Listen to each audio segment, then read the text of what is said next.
Hello guys and welcome to How to Guide. In this tutorial, we're gonna look at how to put the text behind the video. Now let's begin. Right here, I'm on the CapCut PC version and I have already imported the video.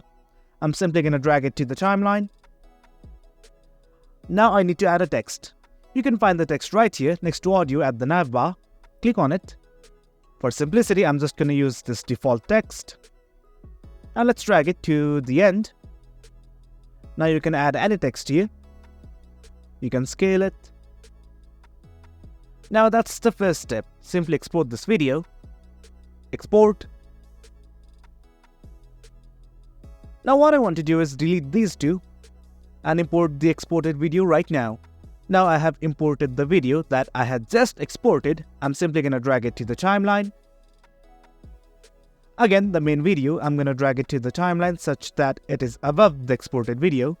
Now your output is something like this. Now click on the original video and go to cutout.